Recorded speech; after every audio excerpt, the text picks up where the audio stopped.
Hello everybody and welcome back to Robert's Reviews. Today we are back at it with another DC Universe and the last DC Universe review until a new one comes out, which won't be until, what is it, July that the next one comes out, or is it later than that? Oh, it's later than August. In August we'll have our next DC Universe review with The Suicide Squad. But this is the last one until I'm fully caught up. I'm 100% caught up in the DC Universe. It's insane. Wow. I'm really happy with myself. But we left off recently with last month's review, which was... last week we didn't have a DC Universe review because we are doing the Monsterverse. The previous week was Birds of Prey, so hopefully you guys checked that out. If you haven't, I do have a list of reviews labeled DCEU, so if you guys want to check that out, it'd be really, really cool. And also last week I did do the the Snyder Cut, so make sure you guys check that one out. The review for that's really fun. And let's just jump right into talking about Wonder Woman 1984.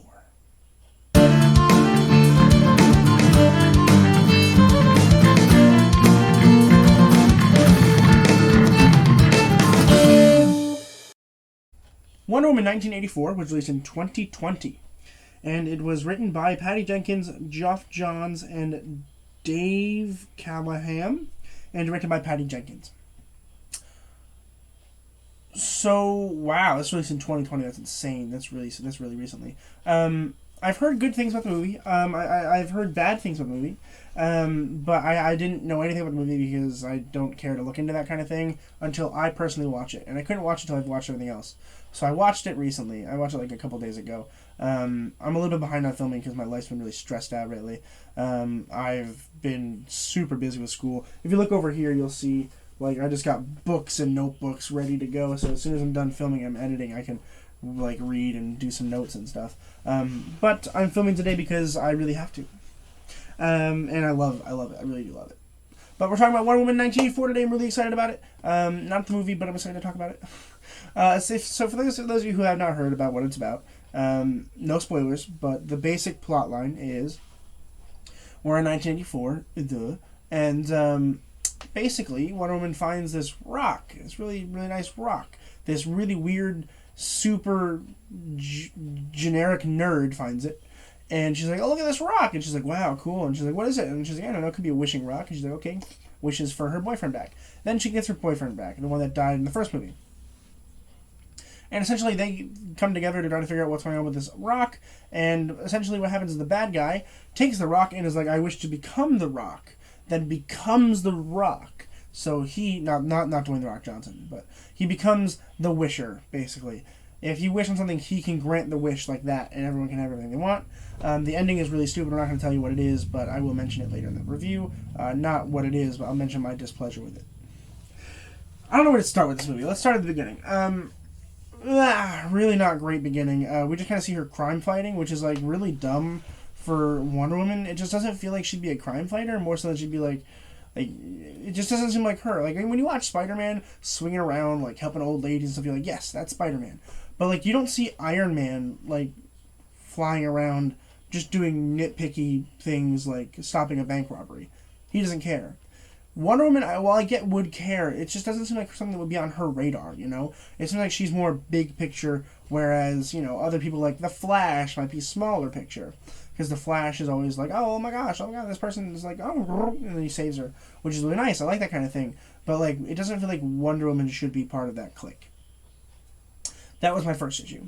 The second issue is with Barbara Minerva, who is basically this super generic, nerdy girl. Like, picture a nerd, like the nerdiest person you can in a female form, of course. And that's her. They were like, all right, we need somebody who can play a nerd. They're like, all right, we need a nerd. They're like, we need a generic super nerd. Like, I mean, no one likes her. She can't walk in heels. She's wearing glasses. The whole 9 yards. It is super annoying. I think that while I really kind of liked her as a villain, I just couldn't get past the fact that she's such a stock character. And what stock characters are, they're just generic characters you can pick out of your pocket and play them, right? Like in old plays, like medieval plays, they would have these people who could play different characters. So like they'd hire a fat man to play somebody who likes to eat a lot. And that's all he would do. He would sit on stage and eat, and he would talk about what was happening in his brain while he'd eat. That would be like a stock character.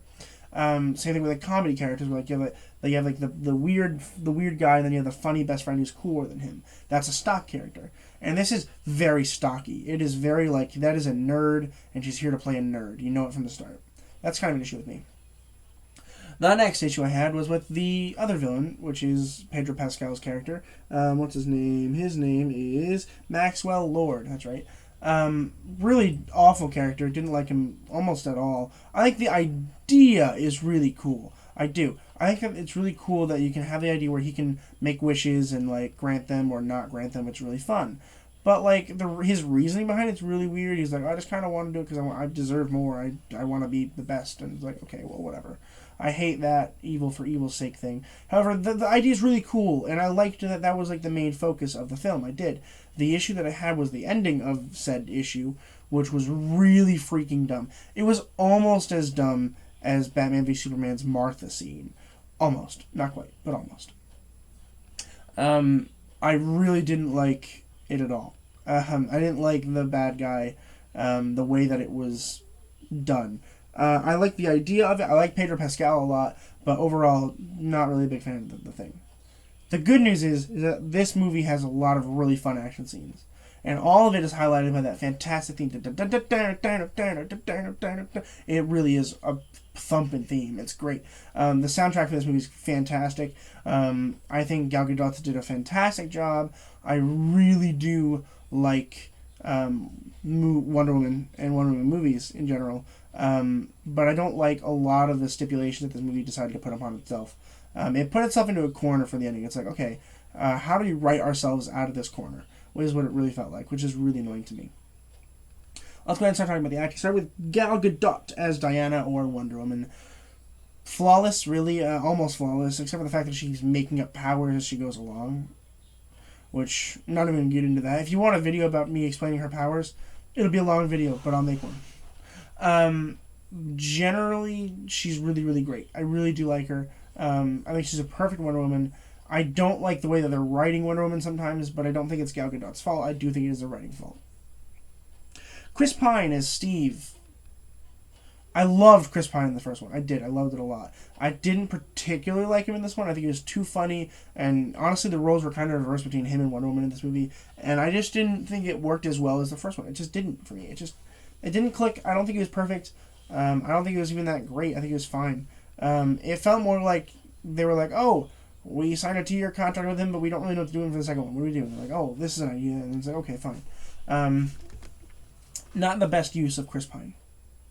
Kristen Wiig as Barbara Minerva or Apex Predator. I think she's good. I think she's fine. Again, very stock character in the beginning. Then, as her character progresses, it gets better and better until we have a giant CGI fight.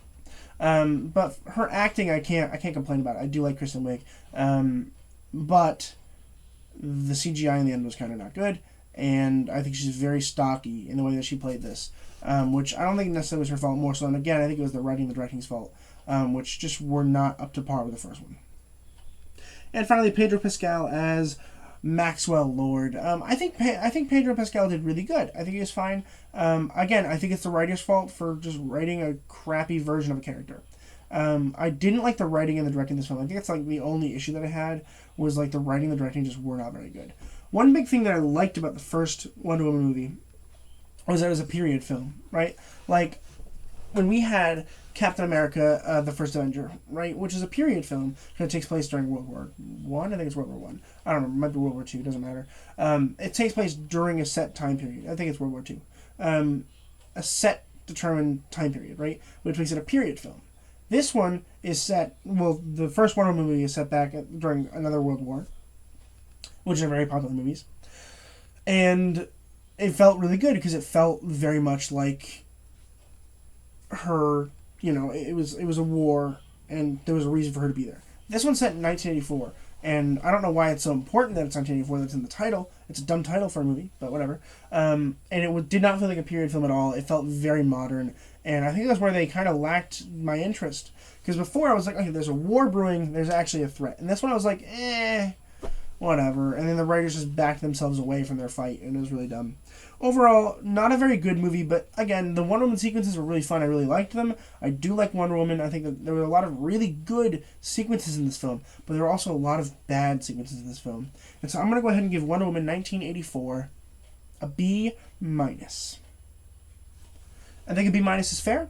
I think that it's a good movie. People are going to like it. It's a very fun and good movie to watch. If you haven't checked it out, you should. It is the newest movie in the franchise, besides the Snyder Cut, of course. It is no longer on any streaming services. You can buy it now, but you can't rent it. I was able to have a friend who had it, so I was able to watch it. And I think it's a pretty good movie. I think you'll enjoy it. It just won't enjoy you the whole time, is basically where I'm at here. That's going to do it for me today. That wraps up our DCEU universe, or DCEU, because U stands for universe, series. It's the first ever series that I've actually finished. It was the shortest series, so that's why.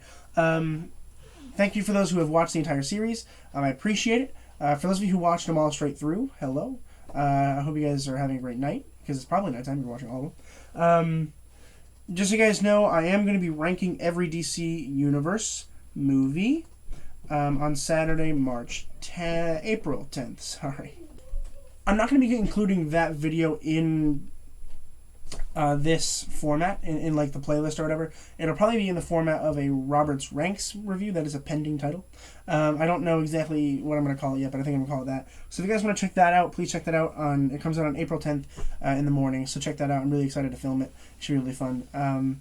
But yeah, thank you guys for coming with me on this journey. I really enjoyed it. I watched every single movie, and it's not nearly as big of a feat as later in the month when I finish every single Steve Carell movie ever filmed. But that's going to do it for me today. Please consider subscribing, and as always, keep watching movies and television, stay educated, and I'll see you guys in the next video.